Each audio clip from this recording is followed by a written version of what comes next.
살아계신 하나님 아버지,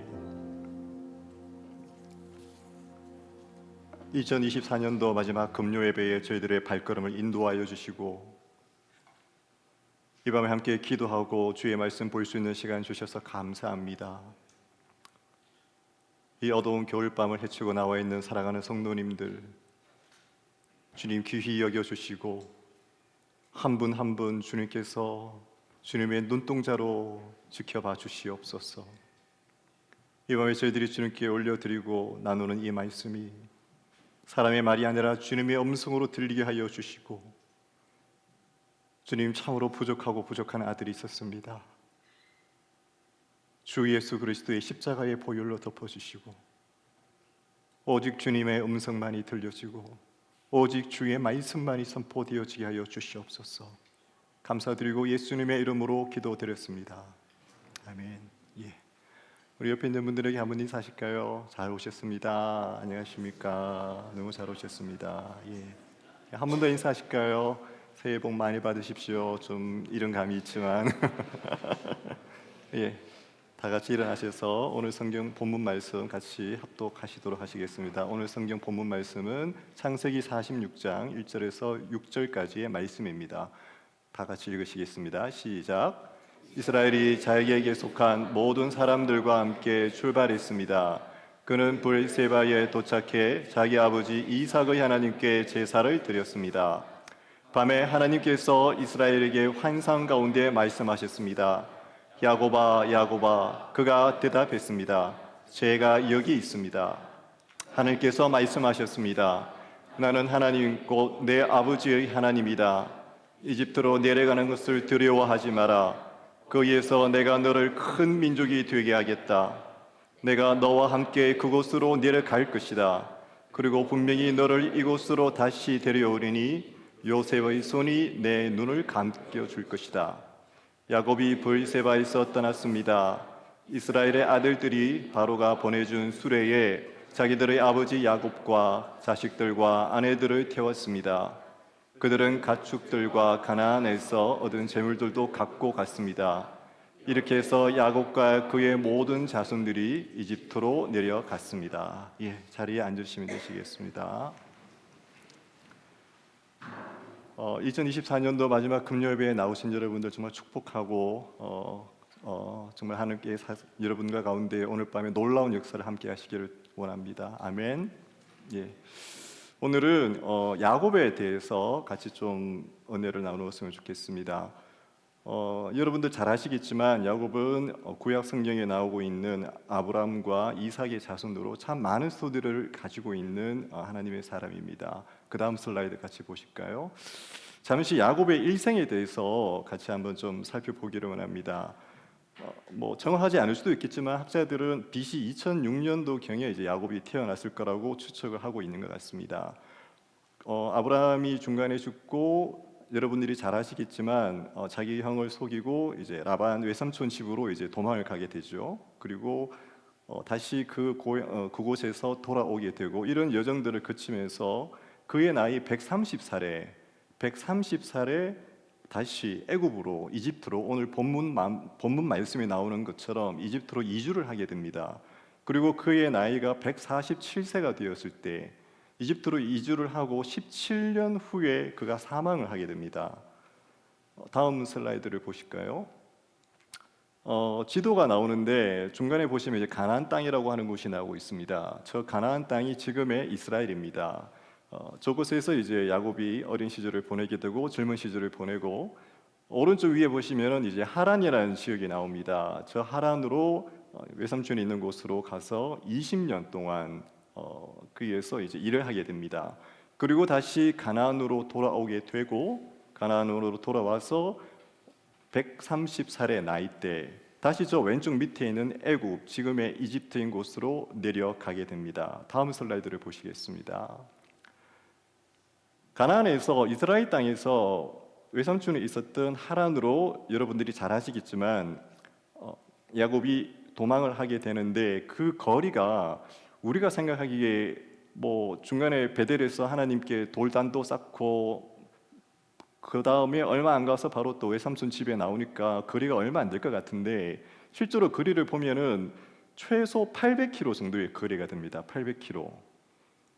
참고로 부산에서 서울까지의 거리가 대충 400km 조금 넘는 걸로 제가 알고 있는데요.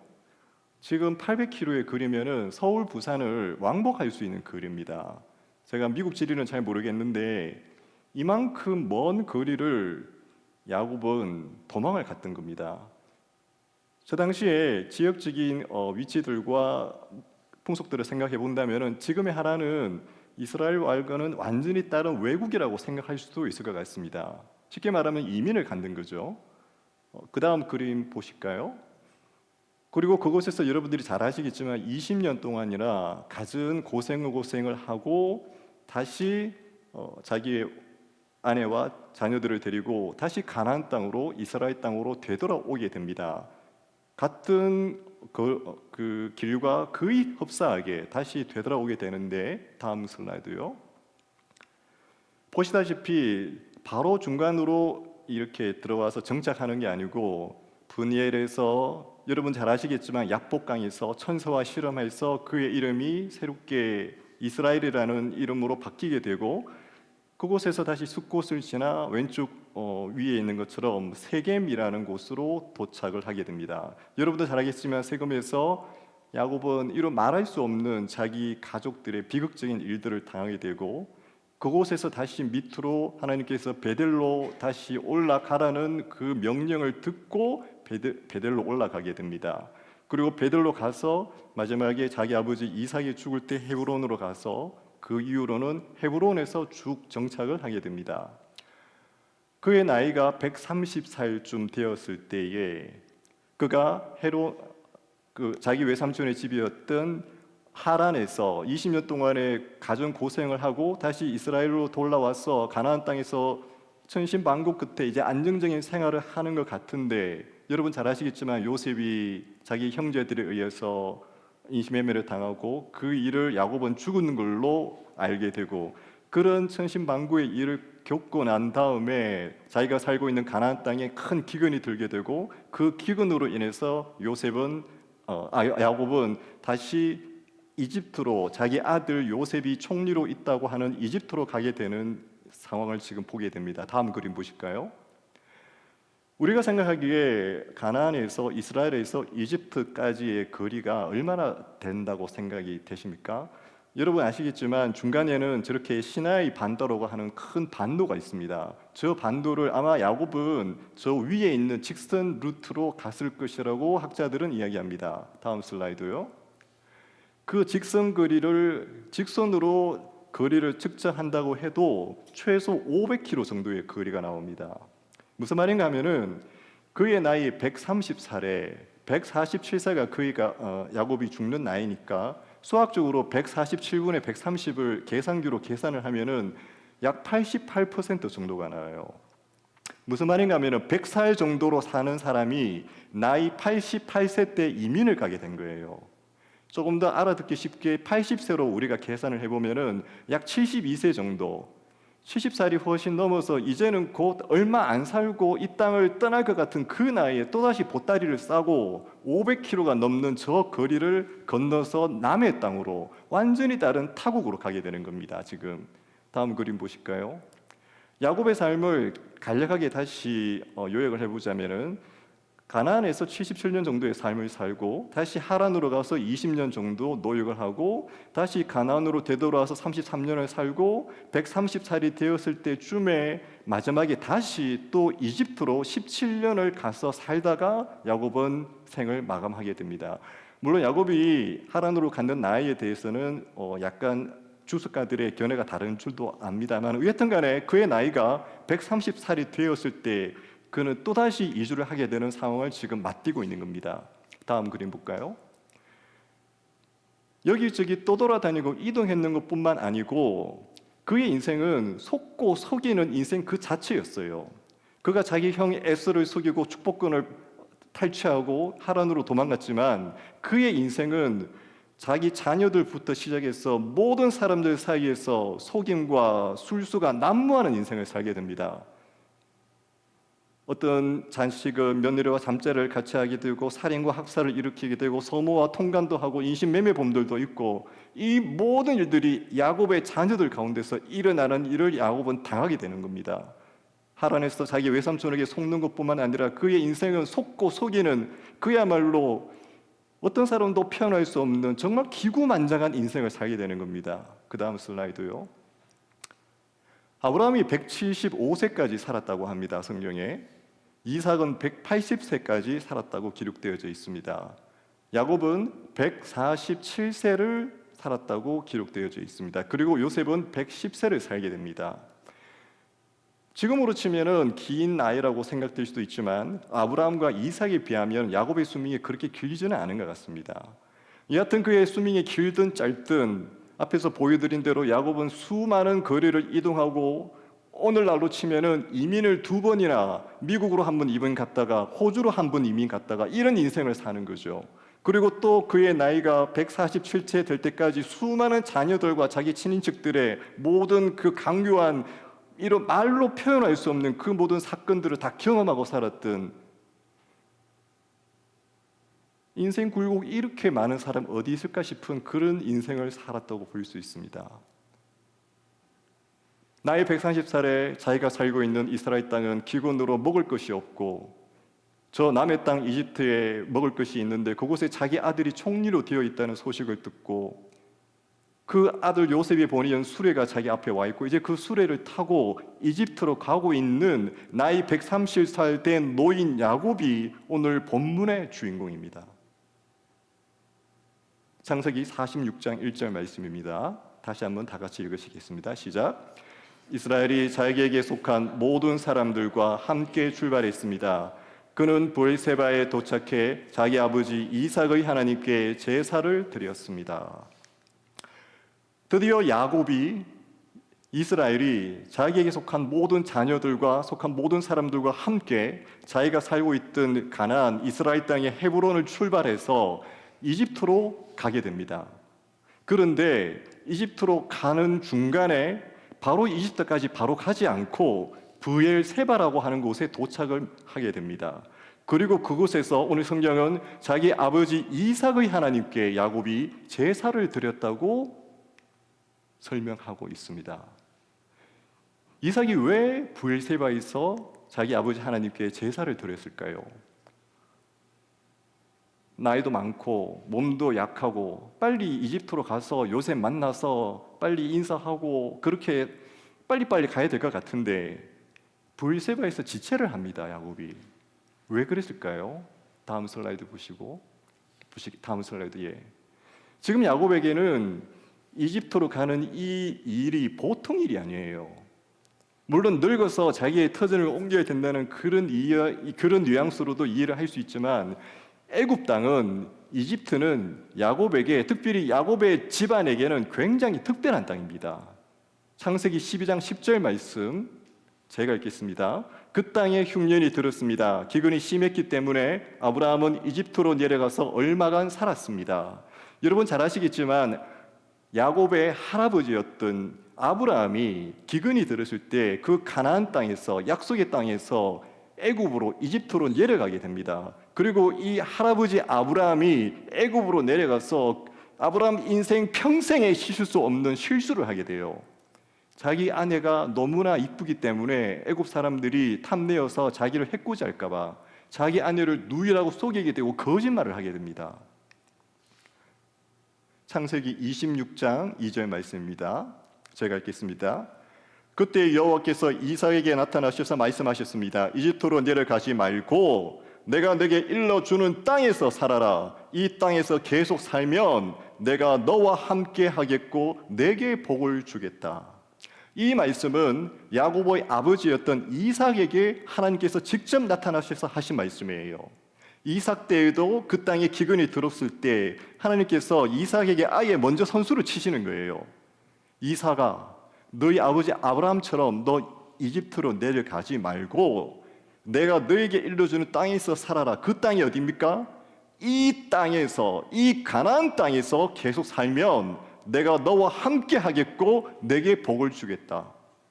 무슨 말인가 하면은 야곱에게 이집트 땅은 자기 할아버지가 내려가서 평생 씻을 수 없는 실수를 했던 땅이고, 자기 아버지 이삭이 하나님이 직접 나타나서 가지 말라고 했던 땅이에요.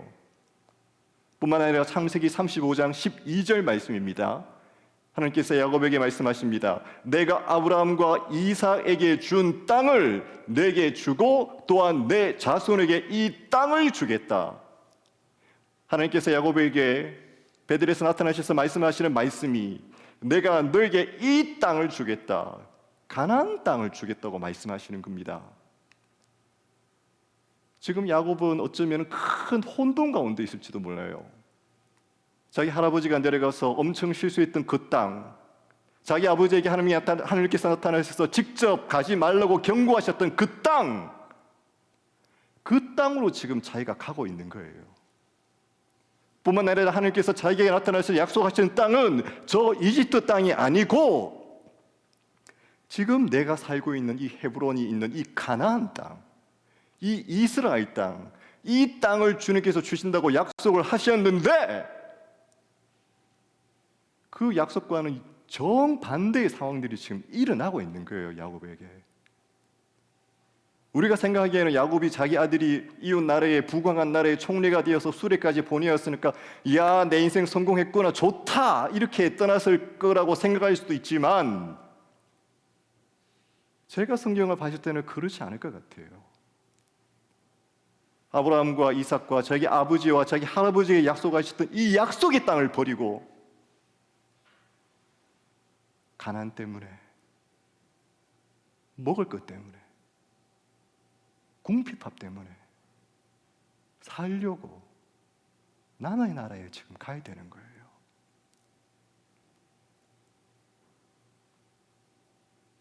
다음 그림 보실까요? 예, 그 전에 그림 좀 보여주십시오. 어쩌면은 야곱의 마음은 이럴지도 모르겠습니다. 엄청난 혼돈, 주님께서 주신 약속은 도대체 어디 있는가? 나에게 이 땅 주신다고 말씀하셨고 내 자손이 이 땅 가운데서 번성하시라고 내 할아버지와 아버지 가운데 약속하셨는데 내 약속은 보이지 않아요. 내 현실은 정반대로 가요. 그런데 어떻게 하겠어요? 먹고 살아야 되는데, 수레까지 와 있는데, 지금 자기 아들이 수레까지 보냈다는데 그냥 갈 수 없는 거죠. 그래서 브엘세바에서 야곱은 하나님께 제사를 드리게 됩니다. 다음 슬라이드입니다. 그럼 왜 브엘세바에서 제사를 드릴까요? 저 그림 오른쪽에서 위에 보시면은 조그맣게 보이시겠습니다만은 브엘세바는 헤브론에서 밑으로 있는 이스라엘 가나안 땅의 마지막 도시예요. 사람들이 살 수 있는 마지막 도시예요, 남쪽에. 구약 성경 곳곳에 단에서 브엘세바까지라는 지명들이 나옵니다. 단은 이스라엘의 북쪽 경계 끝이고 브엘세바는 남쪽 경계 끝이에요. 이제 저 브엘세바를 지나가면 이스라엘 경계 바깥으로 나가는 거예요. 이제 그는 이 약속의 땅을 등지고 완전히 다른 반대편의 나라로, 광야로 나가야 되는 거예요. 뿐만 아니라 저 브엘세바는 하나님께서 아브라함과 이삭과 야곱의 그 할아버지와 아버지와 함께 역사를 이루셨던 곳입니다. 창세기 21장 33절 말씀입니다. 아브라함은 브엘세바에 에셀 나무를 심고 그곳에서 영원하신 하나님 아버지의 이름을 불렀습니다. 아브라함이 여러분 잘 아시겠지만 블레셋 사람 아비멜렉과 그의 종들이 우물 다툼이 있었고 그 우물 다툼 있은 후에 아비멜렉이 아브라함에게 찾아와서 내가 진정으로 하나님이 너와 함께 하시는 것을 이제 알겠다라고 말하고 그 분쟁이 해결되어지고 나서 아브라함이 그 브엘세바에 에셀 나무를 심고 그곳에서 영원하신 하나님의 이름을 불렀다고 성경은 기록하고 있습니다. 창세기 26장 23절입니다. 거기에서 이삭이 브엘세바로 올라갔습니다. 그날 밤 여호와께서 이삭에게 나타나 말씀하셨습니다. 그곳에 이삭이 그곳에 제단을 쌓고 여호와의 이름을 불렀습니다. 이삭도 자기가 파는 우물마다 분쟁이 있었고 그 분쟁 때문에 계속 옮겨 다녔는데 마지막에 르호봇이라는 곳에서 우물을 파고 분쟁이 사라지고 그 옆에 브엘세바로 올라가서 하나님을 만나고 이삭도 그곳에서 여호와의 이름을 부른 장소가 브엘세바입니다. 무슨 말인가 하면 브엘세바는 야곱의 할아버지 아브라함이 하나님을 찾고 만났던 곳이고 야곱의 아버지 이삭이 하나님을 만나서 그곳에서 하나님께 예배를 드리고 하나님을 불렀던 장소예요. 그 브엘세바, 이스라엘 남쪽 경계 끝을 이제 갓 지나면은 애굽 땅으로 들어가는 그 목전에서 자기 아버지와 자기 할아버지가 하나님을 찾았고 하나님을 만났던 그 장소에서 오늘 야곱은 하나님을 부르고 있는 거예요. 창세기 46장 2절 말씀 다 같이 읽겠습니다. 시작. 밤에 하나님께서 이스라엘에게 환상 가운데 말씀하셨습니다. 야곱아 야곱아. 그가 대답했습니다. 제가 여기 있습니다. 그 아브라함이 브엘세바에서 이제 여기를 지나가면은 저 이집트 땅으로 들어가는 그 길목에서 이 야곱이 하나님을 불렀을 때 하나님이 야곱의 이름을 부르십니다. 몇 번 부르시죠? 2번 부르십니다. 2번. 야곱아 야곱아. 창세기 22장 11절에 보시면은 하나님이 아브라함을 부르시는 장면이 나옵니다. 아브라함 이름을 하나님이 2번 부르세요. 하나님께서 아브라함에게 너의 아들 이삭을 모리아에 있는 한 산에서 제물로 바쳐라고 하시고 아브라함이 실제로 그 이삭을 잡으려고 했을 때 하나님의 천사를 통해서 하나님이 아브라함의 이름을 부르십니다. 아브라함아 아브라함아. 그리고 하나님이 아브라함에게 여호와 이레의 복을 허락하십니다.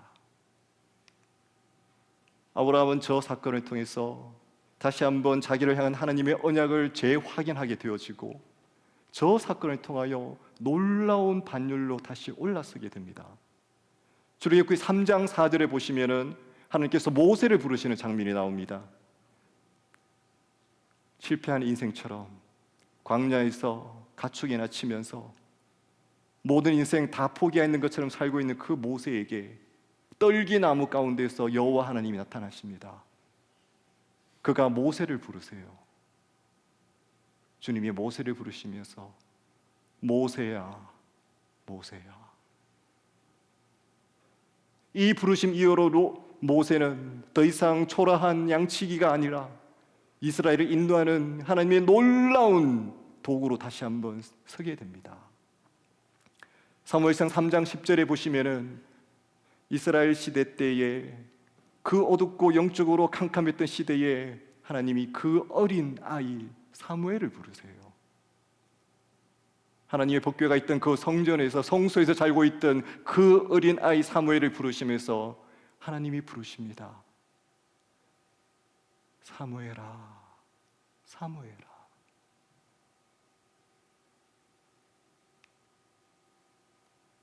사도행전 9장 4절에 보시면은 예수 믿는 사람들을 죽이기 위해서 혈기당당해서 다메섹으로 올라가고 있던 그 사울에게 빛 가운데서 주 예수 그리스도께서 직접 나타나셔서 사울을 부르십니다. 사울아 사울아 네가 어찌하여 나를 핍박하느냐. 아브라함이 그렇게 했고 모세가 그랬고 사울이 그랬고 사무엘이 그랬고 주님께서 그들의 이름을 2번 부르시면서 그들의 인생은 놀라운 반열로 새롭게 완전한 변화를 경험하게 됩니다. 오늘 주님께서 야곱의 이름을 2번 부르세요. 야곱아 야곱아. 3절 말씀 36장 3절 말씀 같이 읽겠습니다. 시작. 하나님께서 말씀하셨습니다. 나는 하나님 곧 내 아버지 하나님이다. 이집트로 내려가는 것을 두려워하지 마라. 거기에서 내가 너를 큰 민족이 되게 하겠다. 두려움에 떨고 혼돈 가운데 떨고 자기의 약속이 모두 산산 부서지는 것처럼 느껴지고 있는 그 야곱에게 하나님이 그의 이름을 2번이나 부르시면서 말씀하십니다. 야곱아 야곱아 두려워하지 마라. 내가 너로 거기에서 큰 민족이 되게 하겠다. 네가 내려가는 것이 네 아들이 불러서 가는 것 같고 네가 내려가는 것이 네가 먹을 것 없어서 죽지 못해서 살기 위해서 내려가는 것 같으나 네가 내려가는 거, 내가 거기에 내 목적을 가지고 내가 너로 하여금 그곳에서 큰 민족이 되게 하겠다라고 주님이 말씀하고 계세요. 다음 사진 한번 보실까요? 여러분, 저기가 어딜까요? 잘 아시겠지만 일부러 대답 안 하시는 줄 아는데 보스턴 로건 공항이에요. 보스턴 로건 공항. 뭐 다른 공항들도 저렇게 비슷하게 모양이 있을 수도 있겠습니다만은, 보스턴 로건 공항에 도착하시면 보통 저렇게 국기가 많이 이렇게 나라들마다 국기가 많이 걸려져 있는 게 특색이라고 제가 알고 있습니다. 여러분들은 보스턴에 언제 오셨습니까? 저는 정확히 2022년 8월 15일 날 저희 딸과 함께 보스턴 로건 공항에 하와이를 거쳐서 도착했어요. 캐리어 들고 이렇게 쭈삣쭈삣 보스턴 공항에 도착했는데 아는 사람 아무도 없고 어디가 어딘지 전혀 모르겠어요. 어쩌면 이곳에는 보스턴에 30년, 40년 전에 오신 분도 계실 수도 있을 것이고 한 달, 두 달 전에 오신 분도 있으실 것입니다. 여러분들이 보스턴에 맨 처음 도착하실 때를 한번 떠올려 보셨으면 좋겠어요. 여러분들을 마중 나온 사람들이 있으셨을 것이고, 여러분들 앞에 펼쳐진 이 보스턴 시내 광경들이 참 익숙하신 분도 있으셨겠지만 참 어색하신 분도 있으셨겠죠. 제가 드리고 싶은 질문은 이겁니다. 여러분들이 생각하시기에 여러분들은 보스턴에 누가 보내셨다고 생각하세요? 내가 학교 때문에 검색하다가 보니까 보스턴에 왔고, 내가 직장 때문에 이 직장, 저 직장 찾다가 보니 여기 왔는 것 같습니까? 에베소서 말씀에서 사도 바울이 이렇게 말씀합니다. 우리는 하나님께서 미리 예비하신 선한 일들을 위해 그리스도 예수 안에서 창조된 하나님의 피조물입니다. 우리의 인생 가운데 하나님께서 예비해 놓으신 좋은 일, 선한 일들이 있다는 거죠. 그리고 그 일들을 위해서 하나님께서 우리를 창조하신, 우리는 하나님의 예정 가운데 살고 있는 하나님의 창조물이라는 거예요. 창세기 45장 말씀에 요셉이 그 형제들을 만났을 때 이렇게 고백합니다. 그런즉 나를 이 이집트로 보낸 분은 내가 그렇게 인신매매를 당하고 내가 그렇게 억울하게 종살이를 하고 내가 그렇게 남의 집에서 노예 생활하는 그런 수치스러운 생활을 하였던 것 같지만, 나를 이 이집트로 보낸 분은 당신들이 아니요 하나님이시라. 여러분들이 제가 보스턴에 온 것이 내가 검색하고 내가 직장 찾아 내가 뭘 찾아서 이곳으로 왔다고 생각할 수 있지만, 성경은 우리에게 그렇게 말씀하지 않습니다. 하나님께서 우리를 보내셨다고 말씀하십니다. 아멘. 2024년과 2025년을 사이에 두고 있는 시점을 저희들이 두고 있습니다. 어떤 사람들은 아무 생각 없이 계획 없이 이 시점을 지나 보낼 수도 있겠죠.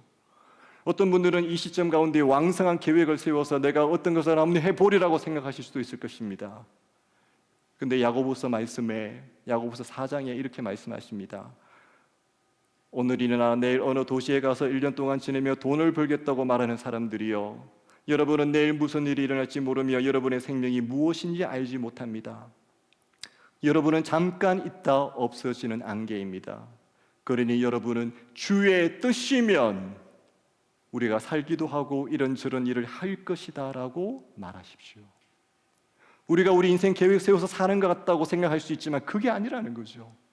주께서 우리 가운데 허락하시면, 주의 뜻이라면 내가 이렇게 저렇게 하겠다고 말해라고 야고보 사도가 우리에게 이야기합니다. 오늘 야곱은 어쩌면 그냥 이집트로 내려갈 수 있었을지도 모릅니다. 그런데 그 야곱이 가나안을 떠나가는 그 마지막 그 브엘세바에서 그는 놓치지 않고 하나님을 찾아요. 주님, 저 이제 이곳 벗어나면 저 광야 지나서 애굽으로 가는데 나를 애굽으로 보내시는 주님 뜻이 무엇입니까? 내가 왜 저쪽으로 가야 됩니까? 야곱이 주님을 참고 주님께 제사를 지낼 때 하나님께서 그에게 응답하시면서 그를 향한 계획을 말씀하십니다. 3절 말씀입니다. 36장 같이 읽겠습니다. 하나님께서 말씀하셨습니다. 나의 하나님 곧 내 아버지의 하나님이다. 이집트로 내려가는 것을 두려워하지 마라. 거기에서 내가 너를 큰 민족이 되게 하겠다. 주님께서 야곱에게 내가 너로 큰 민족이 되겠다라고 말씀하시면서 내려가는 것을 두려워하지 마라고 말씀하십니다. 4절 말씀입니다. 다시 읽겠습니다. 시작. 내가 너와 함께 그곳으로 내려갈 것이다. 그리고 분명히 너를 이곳으로 다시 데려오리니 요셉의 손이 내 눈을 감겨줄 것이다.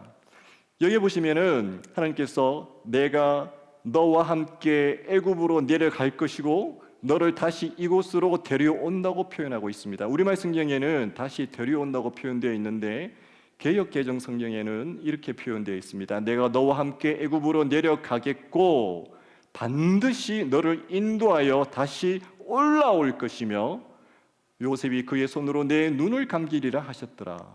특별히 우리말 성경에는 개역 성경이든 여기서 내려간다고 하는 이 단어가 히브리 동사에서 굉장히 많이 내려가는 상황들을 의미할 때 쓰는 야라드라는 동사인데 이 동사는 단순히 지명적으로 어떤 곳을 내려간다는 곳에서도 쓰이지만 이 사람이 상황이 점점 내려가는 것 같을 때 특별히 요나서 같은 말씀들을 읽어보면은 요나가 처음부터 계속해서 내려가는 장면으로 묘사되어지고 있어요. 뱃속으로 내려가서 잠을 자고 계속 내려가고 내려가는 그의 인상을 이 히브리어 단어에서 내려간다고 표현하고 있어요. 그리고 그 반대되는 단어가 알라라고 하는 단어가 있습니다. 알라. 이 단어는 올라간다는 뜻이에요. 올라간다는 뜻. 다시 데려온다는 해석도 정확한 해석이지만 조금 더 이 뉘앙스를 살리자면 지금 개역 성경에는 이 말씀도 굉장히 좋은 표현이 될 수 있다고 생각합니다.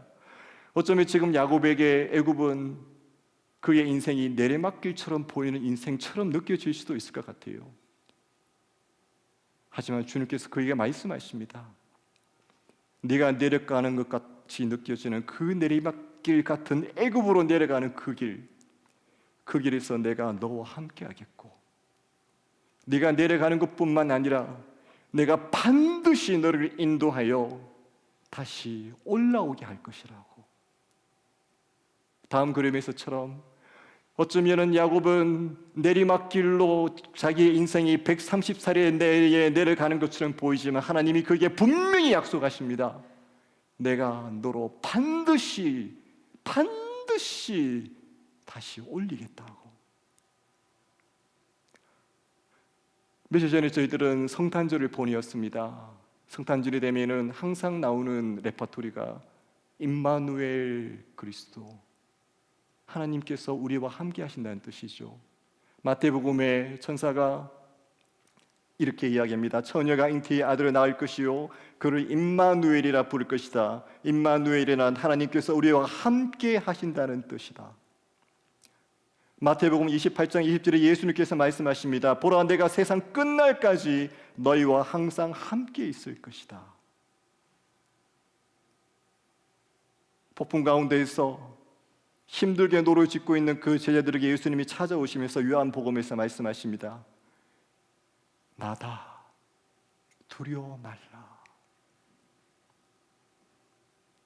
예수님께서 함께 하신다고 말씀하셨던 그 성경 말씀처럼 오늘 이 말씀 가운데서 여호와 하나님께서 야곱에게 말씀하세요. 너의 인생이 내려막처럼 내려가는 것 같은 그 길이지만 그곳에 내가 너와 함께 내려가겠고 반드시 너를 다시 올라오게 할 것이다. 46장 5절 말씀입니다. 같이 읽겠습니다. 시작. 야곱이 브에세바에서 떠났습니다. 이스라엘 아들들이 바로가 보내준 수레에 자기들의 아버지 야곱과 자식들과 아내들을 태웠습니다. 하나님을 만나고 하나님의 분명한 약속과 하나님의 분명한 위로와 하나님의 분명한 함께하심에 대한 약속을 가지고 야곱은 이제 브에세바에서 떠나게 됩니다. 46장 6절 말씀입니다. 그들은 가축들과 가나안에서 얻은 재물들도 갖고 갔습니다. 이렇게 해서 야곱과 그의 모든 자손들이 이집트로 내려갔습니다. 다음 그림을 보시면은 야곱이 이스라엘의 파라오를 인사하고 축복하는 장면의 그림입니다. 드디어 야곱이 이집트로 가게 되고 이집트에서 바로를 만나게 됩니다. 이집트의 왕인 그 바로에게 야곱이 축복을 하고 바로가 야곱에게 당신의 나이가 어떻게 돼요? 라고 묻게 됩니다. 그 질문에 대해서 야곱이 47장 9절 말씀에서 바로에게 이렇게 말합니다. 제 나그네 인생이 130년이 됐습니다. 제 인생의 횟수가 짧지만 고달픈 세월을 보냈습니다. 그러나 제 조상들이 살아간 나그네 인생의 횟수에는 미치지 못합니다. 그리고 47장 10절 말씀 다 같이 읽겠습니다. 시작. 야곱이 바로를 축복하고 그 앞에서 물러났습니다. 물론 중건동 시대에 저 시절에 나이 많은 사람이 야곱의 나이가 많으니 바로를 축복하는 게 관습적인 측면에서 당연한 일로 볼 수도 있습니다. 하지만 저는 이 말씀을 볼 때 과연 바로를 축복하는 야곱의 심정이 어땠을까요? 어마무시하고 큰 그 제국의 큰 나라의 왕인 그 바로 앞에서 야곱이 도대체 무슨 배짱으로 축복을 할 수 있을까요? 어떻게 보면 먹을 것 없어서 떼거리 때문에 얻어먹으러 와서 색간살이 하는 것처럼 보이는 자신의 모습이지만 야곱은 바로 앞에서 그를 축복하는 모습으로 묘사되어지고 있습니다.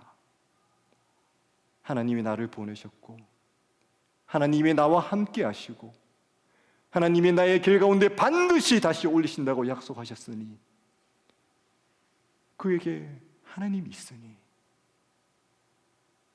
그 엄청난 바로 왕 앞에서도 단순한 형식적인 축복이 아니라 정말 하나님의 그 놀라운 권세를 가지고 축복했을 것이라고 저는 상상해 봅니다. 다음 그림을 보시면 산이 한 개 나옵니다. 여기는 경상남도, 대한민국의 경상남도 김해라는 곳입니다. 경상남도 김해에 가시면은 산이 한 개 있습니다. 산 이름이 무척산이에요. 무척산.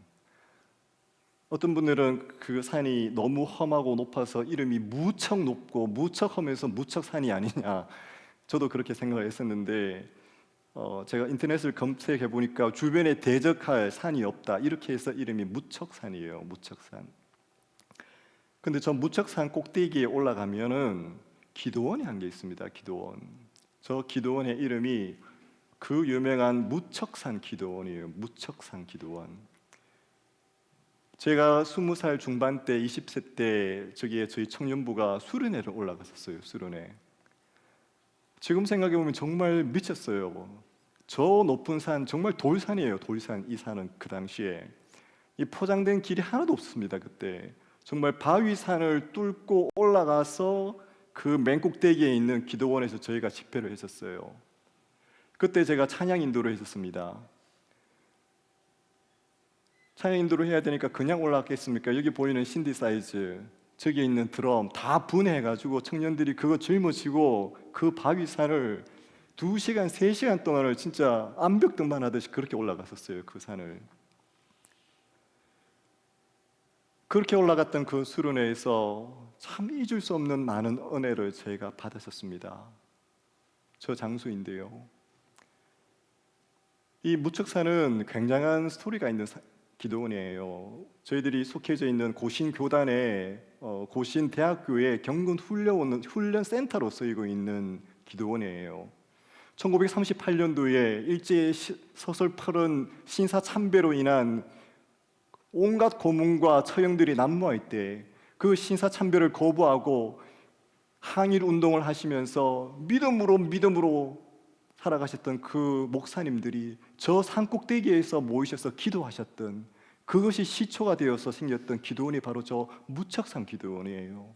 나라가 힘들 때마다 저곳에서 믿음의 사람들이 저 꼭대기까지 그 돌산을 올라가서 함께 기도하고 부르짖고, 정말 구국의 기도원으로 지금도 고신대학교에서 경건훈련센터로 수많은 대학생들을 훈련시키고 경건의 훈련을 시키고 있는 장소로 쓰이고 있는 장소예요. 제가 저곳에 다시 올라갔습니다. 제가 언제 올라갔을까요? 미국에 신학교 오기 전에. 그 다음 슬라이드 보실까요? 지금 저기 이 그림에는 사람들이 저렇게 둘 앉아서 기도를 하는 걸로 되어 있지만, 제가 그때 갔을 때는 코로나 한참 후반이었었는데, 그때만 해도 사람들이 교회나 기도원에서 기도하는 걸 하지를 않았었어요. 그리고 아무도 없는 본당에 들어가려고 해도 자기 이름 적고 자기 주소, 연락처 다 적고 마스크 끼고 그렇게 들어갔었어야 돼요. 당연히 아무도 없었어요. 세월이 20몇 년이 지나서 제가 저 기도원의 저 본당에 앉았습니다. 다음 슬라이드요. 슬로건이 저렇게 있어요. 요나서에 나오시는 말씀이죠. 자는 자여 어찌함이냐? 네가 어찌하여 지금 자고 있느냐? 요나를 태웠던 그 배가 바다에 침몰할 뻔하는 그 풍랑 가운데서 자고 있는 요나를 향해서 그 선장이 찾아와서 하는 말입니다. 자고 있는 자여 어찌함이냐? 제가 그 기도원 본당에서 눈물 가운데 기도합니다. 하나님, 저 미국 가야 됩니까? 저 한국에서 신학할 수도 있는데요. 하나님, 저 왜 미국 가서 신학해야 됩니까? 물론 제가 공부하고 싶어 했고 제가 좋아하는 학교지만, 하나님, 저 한국에서도 신학할 수도 있고 돈 벌 수도 있잖아요.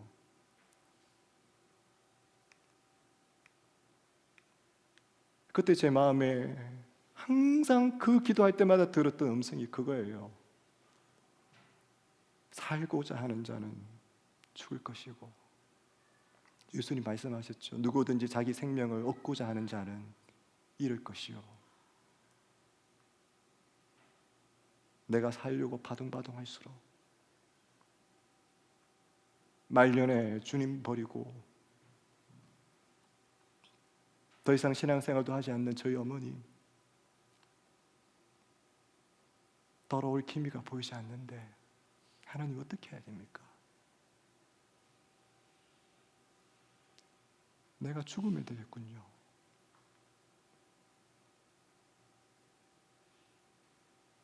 엉망진창이 되어져 있는 우리 가족의 모습들, 선교를 다녀왔다고 하나 여전히 세상 것 가운데에서 엉망진창이 되어 있는 우리 가족, 저를 포함해서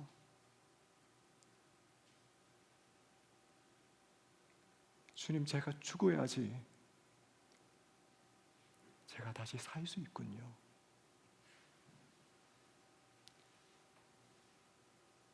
그 다음 슬라이드를 보실까요? 저에게 저 무책상 기도원은 20몇 년 전에 그 악기를 들고 올라가서 제가 찬양 집회를 인도했던 그 장소일 뿐만 아니라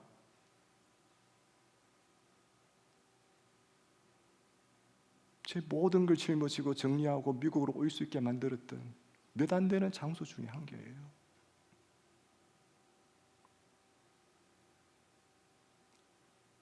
다음 슬라이드 보실까요? 저는 이 밤에 여러분들에게 도전하기를 원합니다.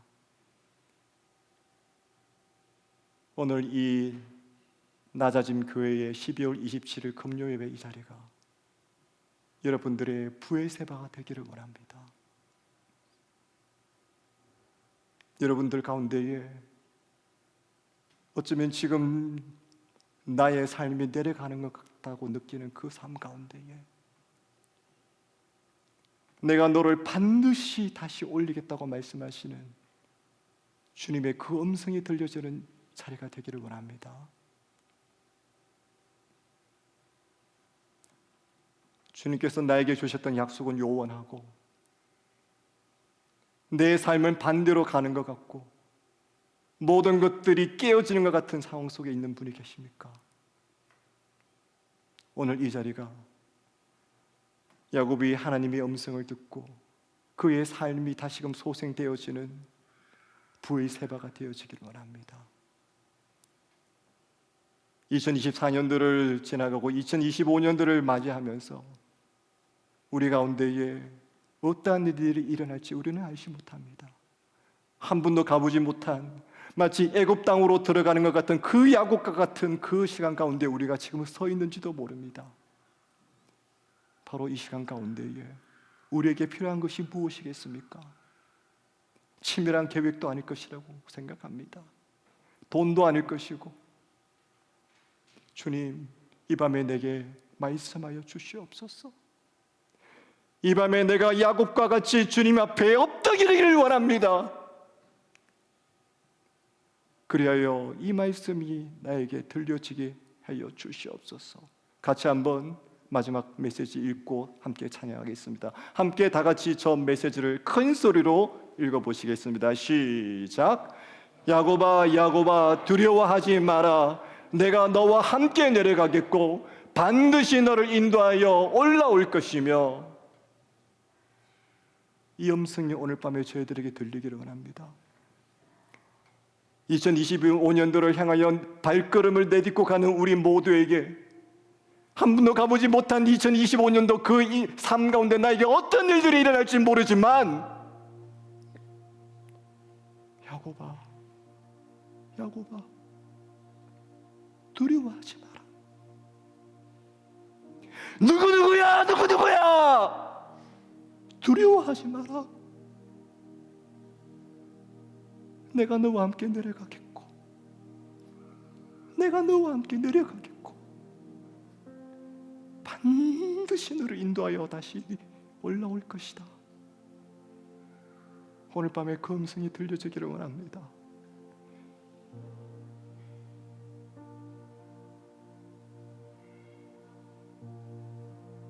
야곱아, 야곱아, 두려워하지 마라. 내가 너와 함께 내려가겠고 너를 인도하여 올라올 것이다.